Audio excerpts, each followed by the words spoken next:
daripada sunnah Nabi SAW. Kita baca hati kita, halaman 197. Betul tak? Bismillahirrahmanirrahim. Qala mu'allif rahimahullahu ta'ala wa nafa'ana wa iyyakum bi'ulumid darain fil alamin ya rabbal alamin. Fiqh hadis yang kita baca ni dalam syarah hadis al-arba'in Imam An-Nawawi rahimahullahu ta'ala. Hadis yang ke-17. Hadis yang ke-17, seperti maklum kita baca dalam matan hadis, keumuman bersifat ihsan, bersifat baik. Wajib ihsan, yakni hadis ini merupakan nas wajibnya ihsan. Sebab Allah Ta'ala tulis, Innallaha katabal ihsan. Kataba tu merujuk kepada yang telah mewajibkan. Allah Ta'ala tulis perkara-perkara yang kita wajib. Wajib apa ni? Wajib buat baik. Wajib buat baik. Hadis ini merupakan nas, merupakan dalil wajibnya ihsan, wajibnya buat baik. Ia merupakan penyempurnaan, yakni peneguhan dan memperbaguskan amalan-amalan yang disyariatkan oleh Allah. Allah Ta'ala telah memerintahkan di dalam kitabnya, di dalam Al-Quran dengan firman-Nya, Innallaha ya'muru bil 'adli wal ihsan wa ita idil qurba wal yatama wal masakin wa bani sabil. Betul ke ayat? Betul. Ada sambungan tu. Innallaha ya'muru bil 'adli wal ihsan wa ita. Okey, ada sambungan tu. Kalau di titik 3 ni, ayat ni dah habis lagi, ayat yang ke-90. Masih ada lagi sambungan. Okey, baik. Sesungguhnya Allah menyuruh kamu berlaku adil. Adil ni letak sesuatu kena pada tempat. Adil ni bukan bagi perkara yang sama. Contoh, biasa saya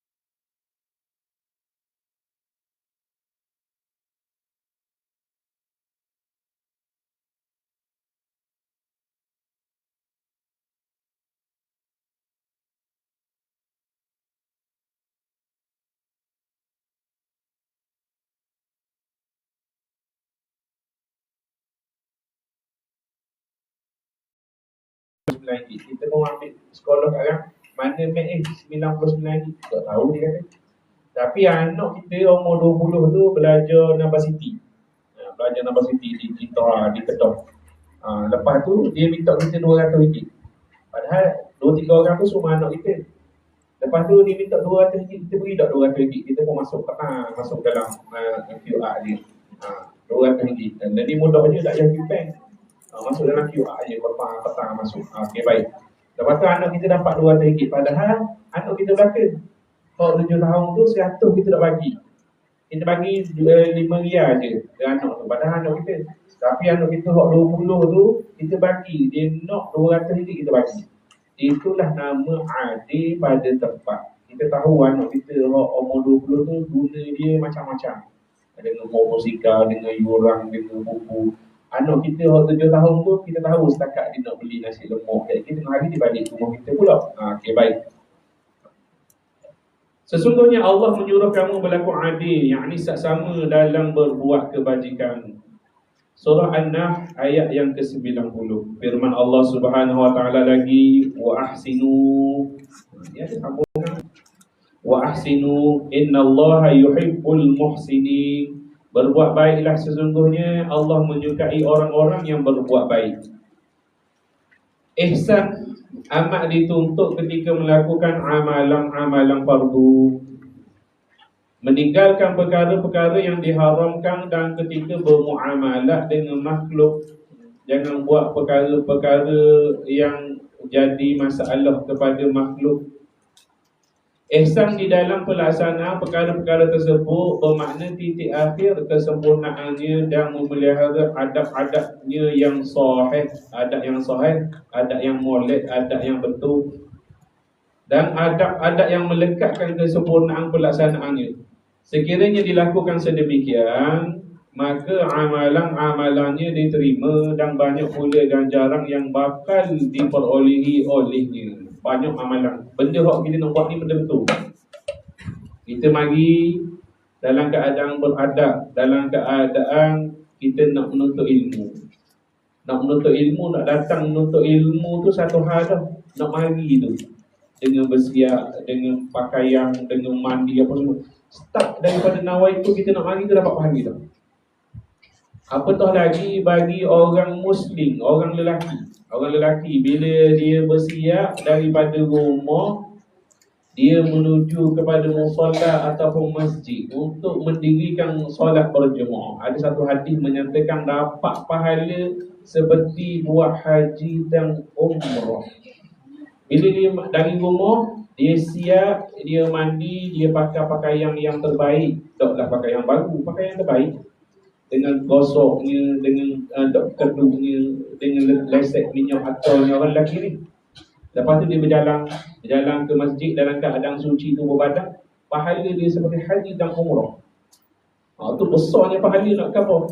Bukan dia seolah-olah pergi haji dan umrah, tapi Allah Ta'ala beri pahala. Sebab apa? Sebab bersuci daripada rumah. Macam kita juga ni, kita mari daripada rumah dengan bersih pakaian, dengan mandi, dengan apa semua, dengan ada wudu. Tu department pahala yang asing. Bersih badan department lain pahala. Lepas tu nawai tu nak mari, lepas tu lakah pula, lepas tu mari pula, lepas tu bersilaturahmi pula, jumpa dengan muslimat pula. Lepas tu pegang lihat pula, cerita lain dah tu. Lepas tu ada kitab pula depan. Lepas tu pandang pula kitab tu. Semua tu department yang Allah Ta'ala beri pahala. Lepas tu duduk dalam kuliah, duduk dalam rahmat Allah. Rahmat Allah mencurah-curah ni.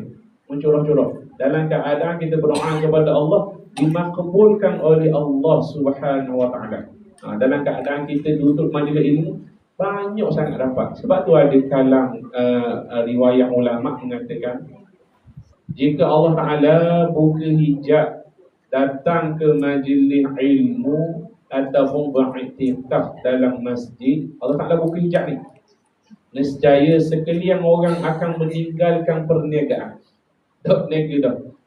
Pasar mari dah ni. Pasar tutup hijab pasar ni sebab nak mari majlis ilmu. Nak mari surah Al-Falaq ni. Jeng siapa ni? Siapa surah tengok jeng. Dan buat ni nak mari ni, dah nampak ni. Dan akan berperang. Akan perang ni sebab nak berebut ni. Ni bukan cabutan bertuah ni. Ni Allah Ta'ala janji ni. Allah Ta'ala janji ni. Allah Ta'ala janji, Allah Ta'ala mungkin janji tau. Allah Ta'ala tak mungkin janji.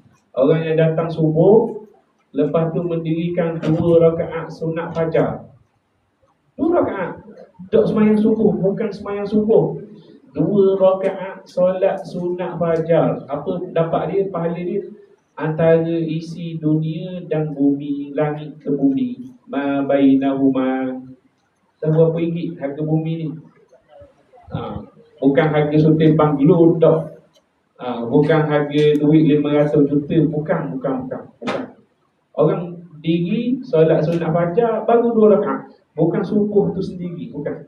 Ini janji siapa? Janji Allah. Siapa dapat? Orang yang buat. Bukan orang bertuah je. Orang yang dapat ni, orang buat dapat. Innallaha la yukhliful mi'ad. Sesungguhnya Allah tidak pernah akan memungkiri janji. Kalau Allah Ta'ala janji, Allah Ta'ala bagi. Okey, baik. Dan sekiranya dilakukan sedemikian, maka amalan-amalannya diterima dan banyak pula ganjaran. Banyak pula ganjaran tu department tadi. Sehinggalah kita bersurai, sehinggalah kita balik, dilindungi oleh Allah dengan rahmat. Bawa balik pula rahmat tu ke rumah. Bukan paksa rahmat ni, bukan. Rahmat kita bawa balik ke rumah. Tapi tak nampak lah. Tak nampak benda tu. Okey, baik. Dengan wazan ataupun timbangan mata hati. Sekiranya dilakukan sedemikian, maka amalan-amalannya diterima dan banyak pula ganjaran yang bakal diperolehi olehnya. Okey, baik. Selesai situ. Yang kedua, ihsan di dalam pembunuhan. Di bab perang ni. Bab perang. Apakah makna ihsan di sini? Qatala. Ihsan di sini di dalam pembunuhan ialah keadaan dan tata cara di mana pembunuhan itu dilakukan, iaitu pembunuhan tersebut dilaksanakan dengan alat yang tajam. Satu alat yang tajam di mana jika digunakan untuk membunuh itu, maka pembunuhan itu akan berlaku dalam jangka waktu yang terpantas dan dalam cara yang paling mudah terhadap sesuatu jiwa yang diharuskan membunuh. Pembunuhan dilakukan ke atasnya, diharuskan, dibolehkan.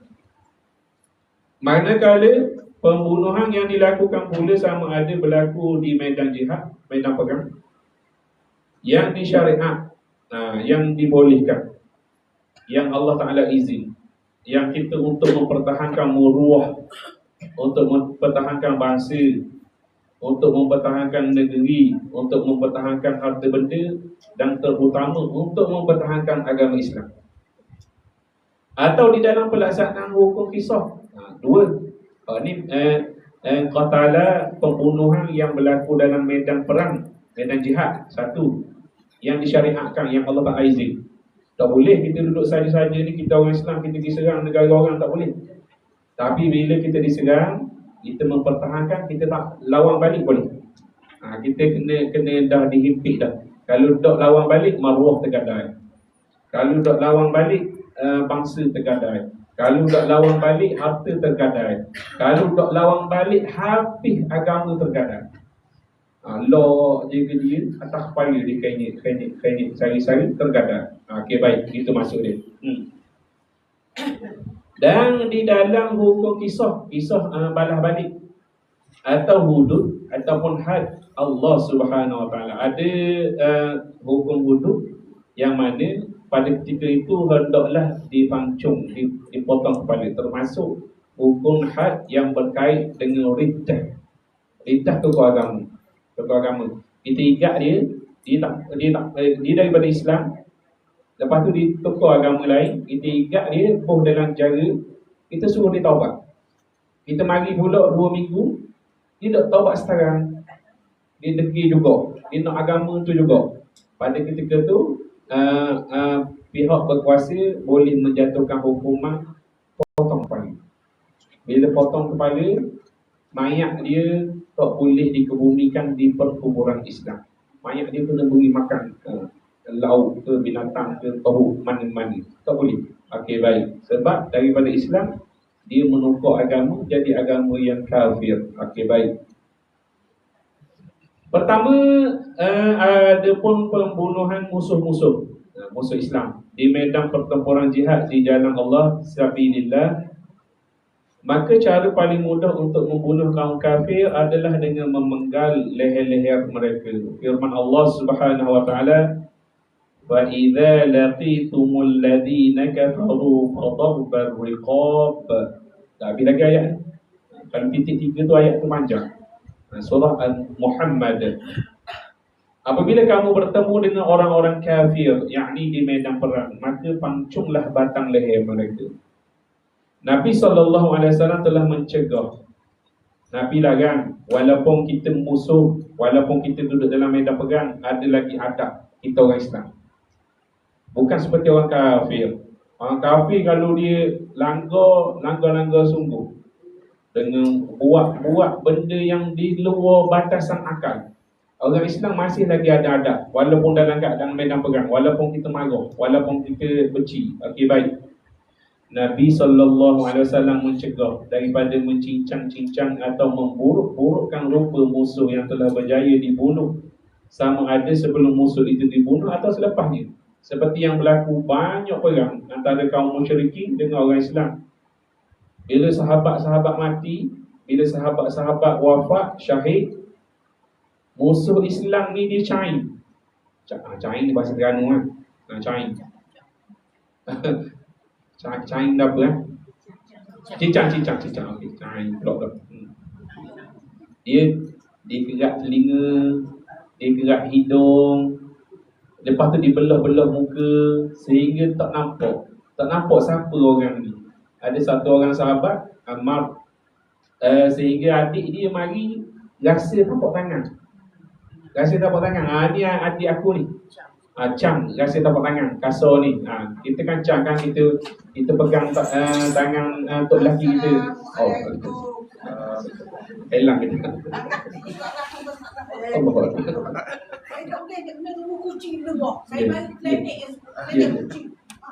Ya, sila. Patut kedua belah mari awal. Okey lah. Kedua belah pergi klinik kucing. Allah Akbar. Kucing ada dua, tak tunggu kucing dua tu. Ya. Saya. Okey, baik. Duduk sila. Kat mana tu?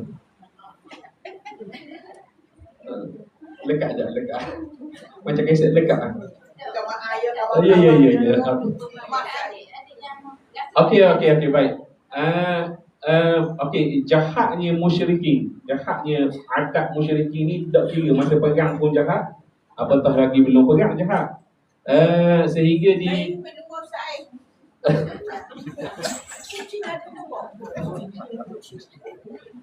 dia dikerak-kerak telinga sahabat Nabi SAW. Lepas tu dicocok pada tali dan digantung menjadikan perhiasan. Ni telinga sahabat ni dia kata. Ni telinga sahabat Nabi ni dia kata. Dijadikan perhiasan. Itu sifat disebut dalam kitab seperti sifat barbarian. Sifat yang sangat rakuh dan sangat zalim sehingga melampaui batasan. Dan perkara ini berlaku sehingga kepada hari ini. Berlaku sampai hari ini.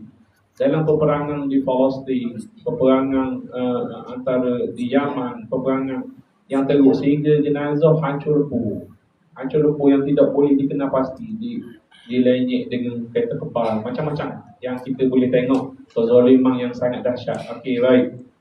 Tapi orang Islam dalam perang masih lagi beradab. Rumah-rumah ibadat tidak boleh dihancurkan.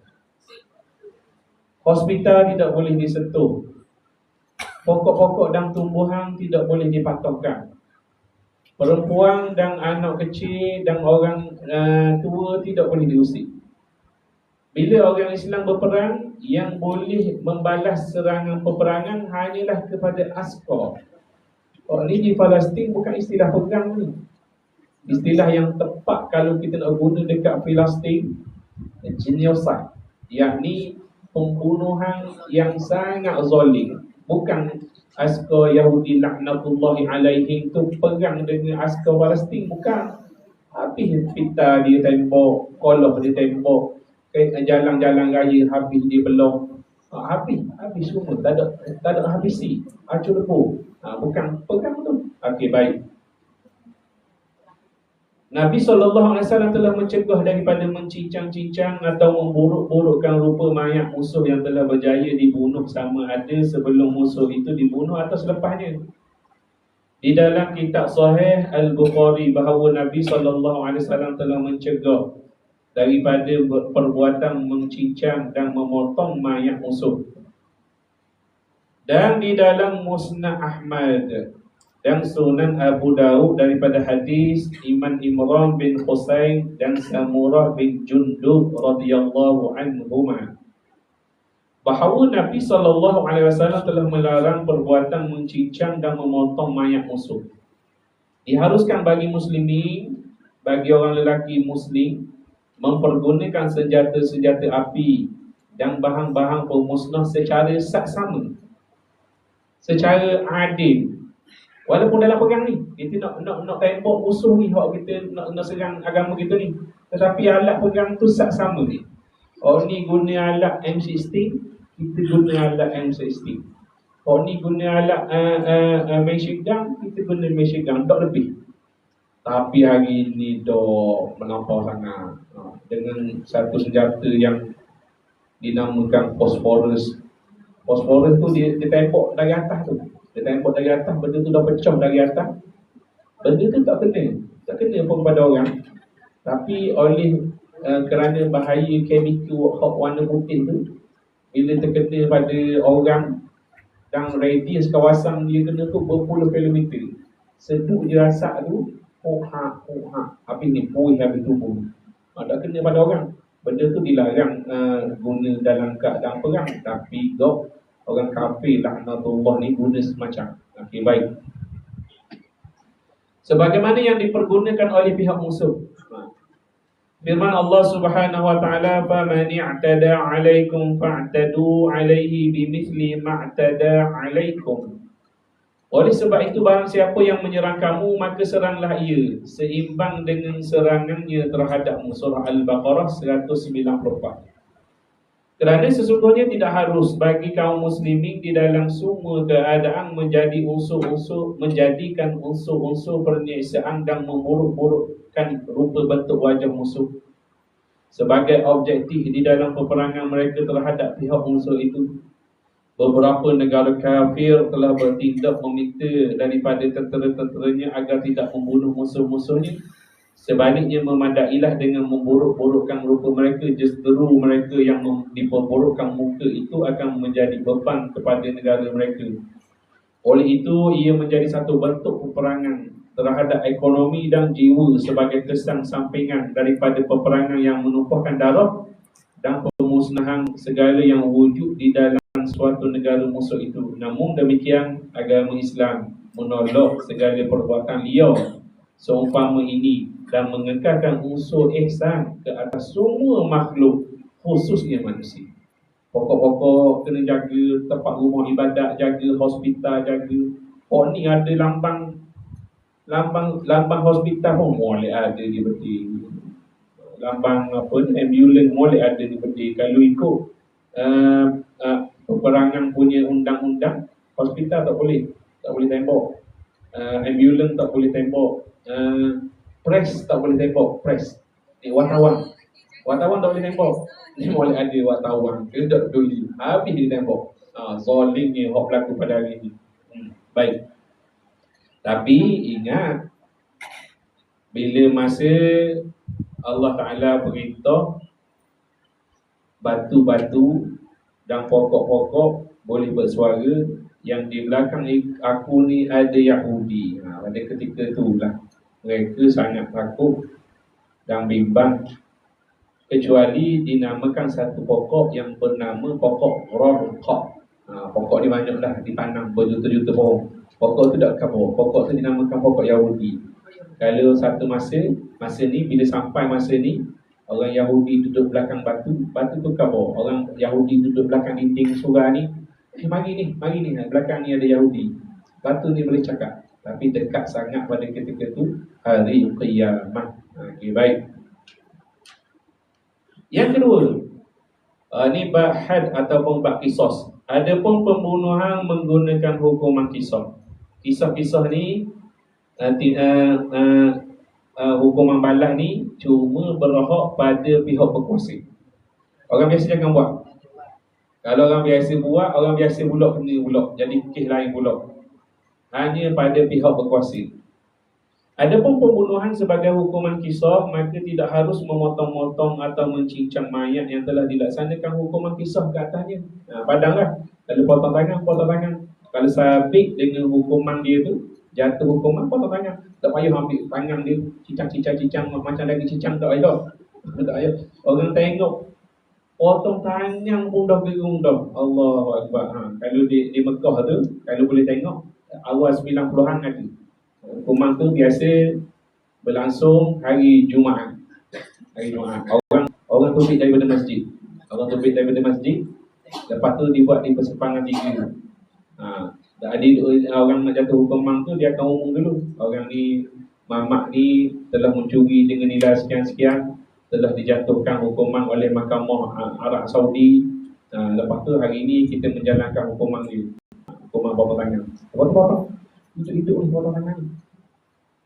Lepas tu celup dalam minyak. Dia ada satu bekas minyak. Lepas tu dia lepas orang tu. Orang tu lepas orang tu lepas macam gayang. Lepas tu tangan tu digantung satu penjuru, biasa simpang 3 selama seminggu. Tapi lebih tak ada. Sebab perluasan Masjidil Haram Sangat luas. Sangat luas. Saya tahun 1996. Saya ada saya buat umrah sekali 1996. Saya boleh tawaf Masjidil Haram, bukan tawaf Kaabah. Saya boleh tawaf Masjidil Haram tu, saya boleh tawaf. Bangunan paling tinggi masa tu adalah Hotel Hilton. Hotel Hilton. Hok Menara Jang ni tak ada lagi, 96 Hotel Hilton. Maknanya kita keluar daripada Babu Salam. Kita ni keluar ni, kita keluar daripada Babu Salam. Lepas tu kita sampai kepada Marwah, kita boleh pusing. Sampai ke Jabal Umar, sampai ke King Abdul Aziz. Lepas tu sampai balik kepada Safa, sampai balik kepada Babu Salam. Tapi jauh dah masa tu. Masa tu raguh lah. Sebab masa tu duduk. Jadi pun tak tahu mana lagi kali tu. Okey, baik.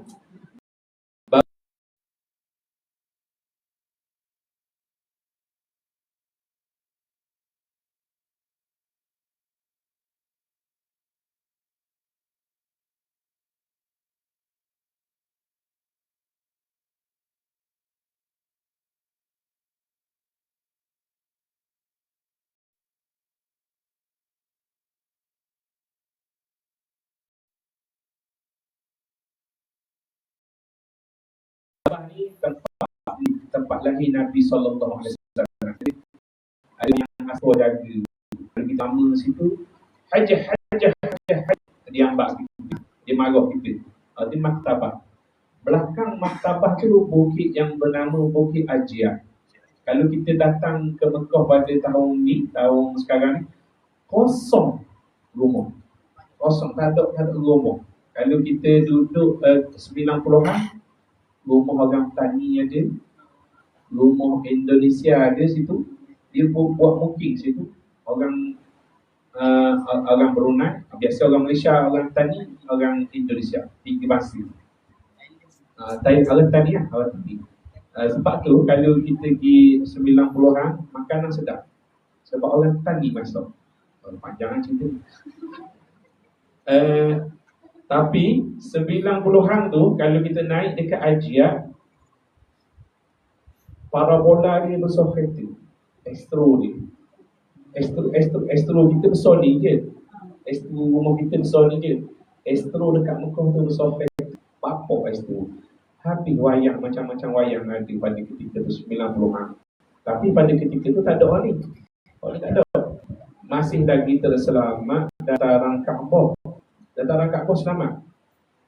Hari ni tahun 2000 Gen Z, generasi Z. Hari ni wayang duduk depan Kaabah. Dulu benda ni tak ada. Dulu wayang tak ada dalam surat. Dulu kalau kita nak tengok Happy Mary Sati, kena pergi panggung Happy. Betul tak? Lepas tu dah berubah masuk dalam rumah Astro. Anak kita tak tengok dah Astro. Betul, anak cucu kita mana tengok dah Astro. Anak kita tengok ni, ini kita. Tengok benda ni. Wayang sekarang ni ada dalam poket masing-masing Muslimin dan Muslimah. Ada. Gajah rimah semua ada dalam ni. Macam-macam ada. Nak khabar pada ketika tu, walaupun 90-an, macam-macam gambar ada, macam-macam cerita ada dah turun di Tanah Haram, tetapi tidak masuk ke dataran Kaabah. Hari ini wayang telah masuk ke dataran Kaabah. Kita duduk dalam iktikaf dalam Kaabah, orang buka Al-Quran lah. Tapi orang ghaflah duduk depan dataran Kaabah, dia boleh main game, gedek main game. Allahu Akbar. Okey, baik. Macam-macam lah. Okey. Mana dah?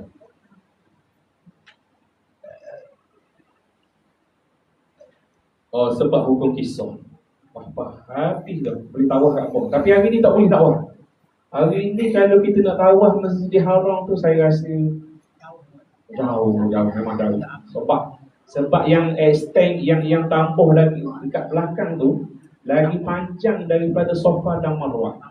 3 juta orang muat ataupun 2.5 juta orang muat. Maknanya kalau kita nak tawaf tu tak mampu. Sebab jauh sangat. Boleh tawaf tapi jauh. Okey, baik. Pada ketika tu, pada 90-an tu boleh tengok hukum kisah. Boleh tengok hukum kisah. Agar hari Jumaat, dia akan buat. Tapi hukum potong kepala dibuat jauh sikit. Dia buat di tengah padang, berlangsung sampai kepada hari ini.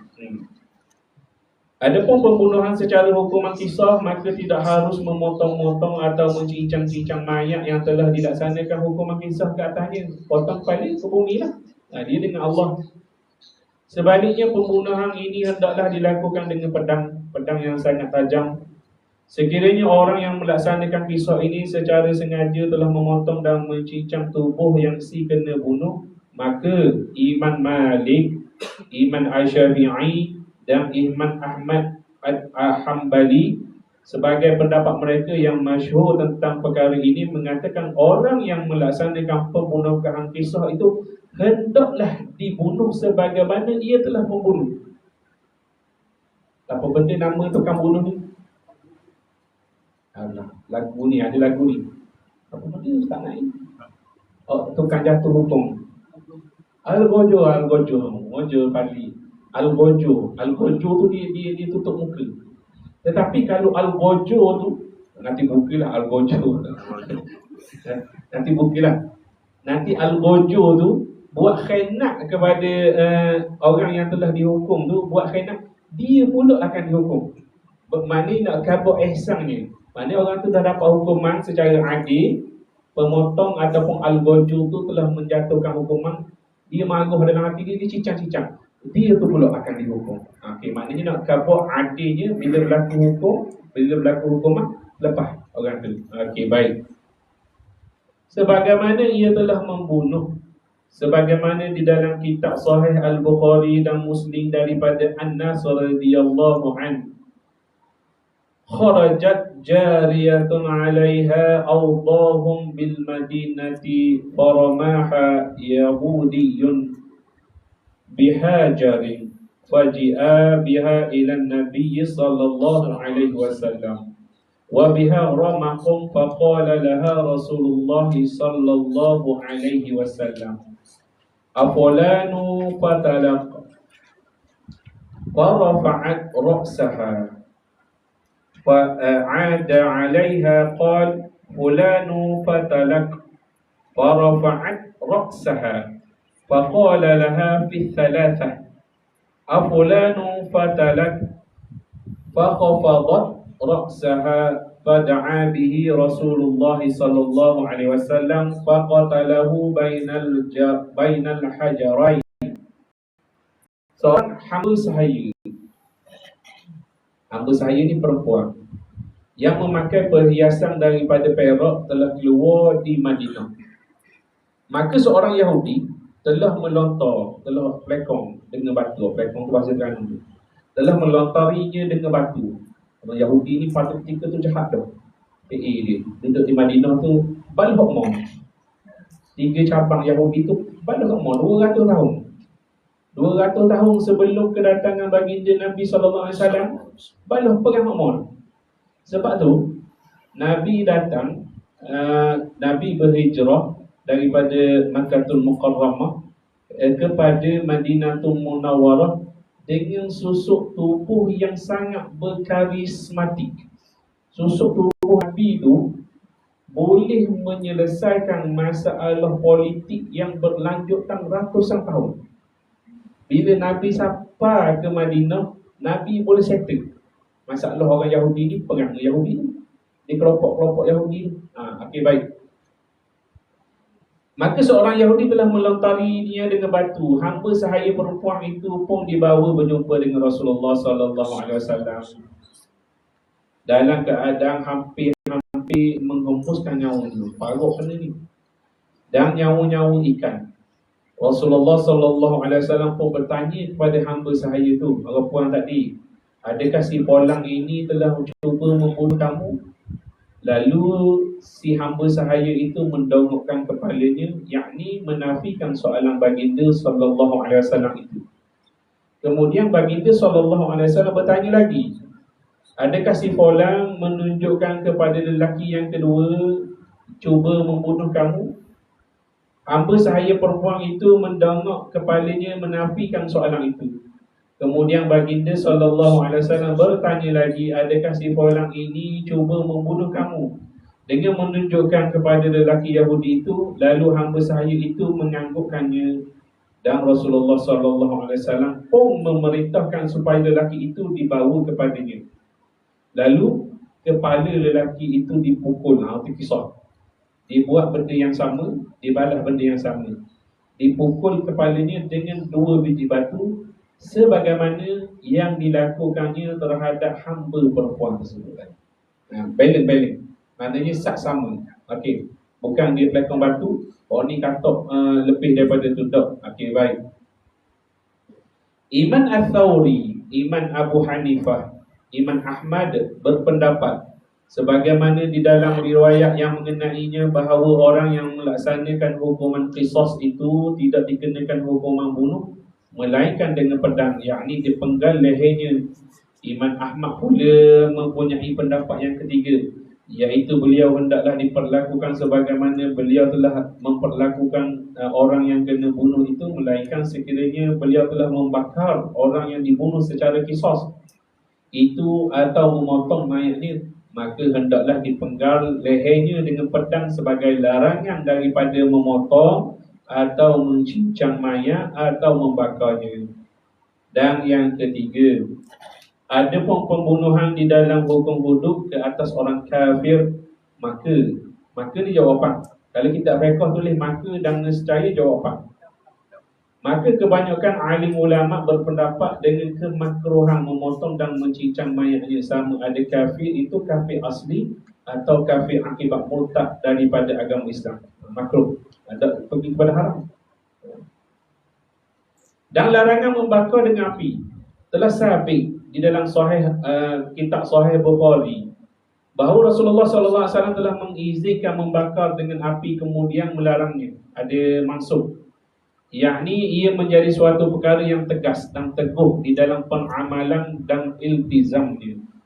Telah diriwayatkan oleh Imam Al-Bukhari daripada Ibnu Abbas radhiyallahu an bahawa Nabi SAW telah bersabda, "La tu'adzibu bi'adzabillahi 'azza wa jalla, la tu'adzibu bi'adzabillahi 'azza wa jalla." Janganlah kamu mengazab dengan azab Allah 'azza wa jalla. Azab Allah masuk api neraka. Jangan kita guna benda tu. Termasuk kepada binatang. Tak boleh, haram. Kita gerang ke semut gatal, kita pun ambil api, kita pun bakar dia. Haram. Dosa. Kita gerang ke kengga ni kekoh aku, ambil api, kita pun bakar dia. Contoh. Tak boleh. Kenak. Dalam kecil-kecil tu kenak itu haram tak? Kecek tengok budak. Dah macam umur 9 tahun ke atas tu. Aki balik lagi. Ingin nak ke binatang. Kalau aki balik dah kena istighfar. Kadang-kadang kan nakal kan. Tak boleh. Tak boleh kita guna api ya. Okey, baik. Tak boleh bakar. Jadi tahu dak lah. Okey. Sebab air kek ni. Dah nak kengga. Dah kau tiba pelang. Macam gambar. Ini jangan guna seperti Allah Taala azab. Jangan guna seperti Allah Taala azab. Jadi banyak dah alat-alat dengan background dengan apa semua tu kan. Sama juga. Saya tengok video ni luar negara. Dia ambil timah yang panas tu, dia cuah dalam lubang anak-anak. Bila dia cuah dalam lubang anak-anak, dia dapat bentuk yang cantik. Bentuk tu cantik. Bila dia angkat balik timah tu, tu haram tu, dosa. Kita bakar anak-anak. Sebab semua tu makhluk Allah. Sebab bila di yaumul hisab, nanti binatang dengan binatang pun akan dihisab. Kambing A dengan kambing B. Padahal kambing dua-dua ekor tu. Anak duli pun kalau kita kambing kau anak muah, anak balok. Tetapi dihisab oleh Allah. Kambing A tanduk kambing B. Lepas tu patuh tanduk. Kambing tu akan kabur kepada Allah, yang kambing B ni tanduk aku ni, siapa patuh tanduk aku. Tetapi akhirnya binatang itu akan dihancurkan sekalian oleh Allah Subhanahu Wa Taala, termasuk neraka. tak masuk syurga, kecuali binatang-binatang yang terpilih. Ada binatang yang terpilih. Ada beberapa binatang yang terpilih.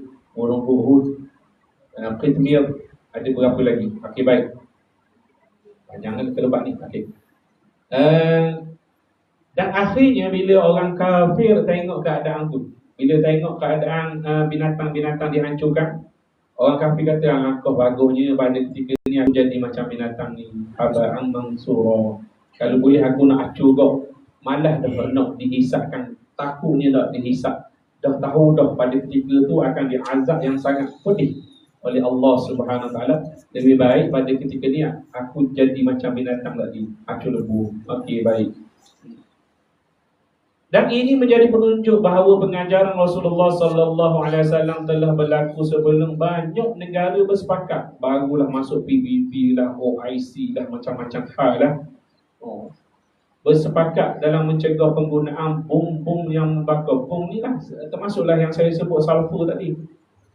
Dia tak meletup. Dia cuma semporkan gas yang beracun. Sehingga kalau kena orang tu, macam kena daun yang dimakan oleh ulat. Kita kena api sikit pun dah cakap nak denyut nyak. Ni bila dia masuk, fosforus tu bila masuk dalam paru-paru, dia akan menutup paru-paru. Tak boleh nak bernafas, sehingga matilah. Okey, baik. Dia mati dalam keadaan terseksa. Bukan mati dalam keadaan segera, lebih menyanyuk hati, lebih mengerikan. Okey, baik. Dan bersepakat dalam mencegah penggunaan bom-bom yang membakar. Sebagaimana yang kita ketahui pula, negara-negara yang kuat dan besar tidak mematuhi larangan. Semestinya lah. Sebaliknya, ia hanya sebagai suatu tulisan di atas kertas dua. Dan larangan terhadap membakar di dalam agama Islam mencakupi haiwan-haiwan. Tu mari dah. Tegang dah tu. Haiwan-haiwan dan serangga-serangga. Di dalam musnad, di dalam kitab Musnad Imam Ahmad dan Abu Daud dan Imam An-Nasa'i, daripada Abdullah bin Mas'ud radhiyallahu an, katanya, kunna ma'an Nabi sallallahu alaihi wasallam famararna biqaryati namlin, an-naml surah Nahl, qad uhriqat فغضب النبي صلى الله عليه وسلم وقال لا ينبغي لبشر أن يعذب بعذاب الله عز وجل. Kami bersama-sama dengan Nabi sallallahu alaihi wasallam ketika kami melalui satu perkampungan semut yang telah terbakar. Lalu Nabi sallallahu alaihi wasallam menjadi marah. Seraya bersabda, tidak patut bagi seorang manusia mengazab dengan azab Allah. Oleh yang kebanyakan ulama mengatakan bahawa hukumnya makruh walaupun ke atas serangga-serangga terkeluar daripada pendapat. Ada setengah ulama kata makruh. Ibrahim An-Nakhai berkata membakar kalajengking adalah suatu perbuatan seumpama memotong-motong dan mencicang-cicang. Ummu Ad-Darda telah melarang membakar kutu dengan api. Imam Ahmad berkata jangan dibakar ikan di atas api sedangkan ia masih hidup. Hidup kelompok gede-gede lumpur dan kuali. Ikan boleh ada hidup, biar dia mati dengan tenang dulu. Ni akak apa senang kuali lalu. Ni bangsa lain. Kita Islam beradab. Ikan baru mati, dia tulis dijual ikan baru mati. Nak kau ikan tu fresh, mana ikan tu mati, masuklah bakar lah. Ni ikan gede-gede ikat ketang kepiting. Ketang tu hidup lagi. Dalam periuk. Allah zalim ni. Mati kerana api tu. Biar ketang tu mati dulu. Okey, baik. Imam Ahmad berkata jangan dibakar ikan di atas api sedangkan ia masih hidup. Dan katanya lagi, belalang adalah lebih mudah terbakar. Justru ia tidak mempunyai darah. Belalang boleh makan. Belalang padi tu, belalang kuning tu. Dan larangan daripada mengikat dan memanah binatang, iaitu seekor binatang diikat kemudian dituju dengan anak panah atau seumpamanya. Jadi tahun ini boleh ada diberi Allah Akbar. Kecuali binatang tu dia. Panjang ni kalau faham bab ni. Okey. Tembok. Okey, baik. Okey, kita baca. Iaitu seekor binatang diikat, kemudian dituju dengan anak panah atau seumpamanya sehingga mati. Di dalam kitab Sahih Al-Bukhari dan Muslim daripada Anas radhiyallahu an bahawa Nabi sallallahu alaihi wasallam telah melarang perbuatan seumpama itu. Tak boleh. Di dalam Sahih Al-Bukhari dan Muslim juga daripada Ibnu Umar radhiyallahu bahawa beliau telah melalui satu kaum yang mengikat seekor ayam di atas sebatang kayu kemudian melontarinya kena kayang pula.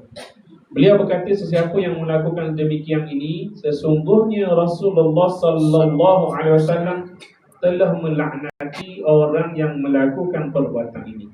Takut bila Rasulullah laknat, bila para malaikat laknat. Laknat tu dimasukkan dalam keadaan berdosa besar. Laknat, bila malaikat laknat, bila Rasulullah laknat, perbuatan tu dalam keadaan sentiasa melakukan dosa. Kok kita tak mau, sebab kita nak rahmat daripada sekalian malaikat, dan nak kita dapat rahmat dan syafaat daripada siapa? Daripada Rasulullah sallallahu alaihi wasallam. Bukan daripada laknat daripada baginda Nabi, bukan laknat daripada sekalian para malaikat. Malaikat bukan seorang. Malaikat kalau laknat, Allahu Akbar. Na'udzubillahi min zalik. Sadaqa Rasulullah. Apa yang baik di sisi Allah yang kurang pada lemah diri saya. Na'udzubillahi minasyaitonir rajim. Bismillahirrahmanirrahim. Alhamdulillahi rabbil alamin. Wassalatu wassalamu ala asyrafil anbiya'i wal mursalin wa ala alihi wa sahbihi ajma'in. Rabbana atina fid dunya hasanah wa fil akhirati hasanah wa qina azaban nar. Wa sallallahu ala sayyidina Muhammadin wa ala alihi fi kulli lamhatin wa nafasin adada ma wasi'ahu ilmullah walhamdulillahi rabbil alamin. Assalamualaikum.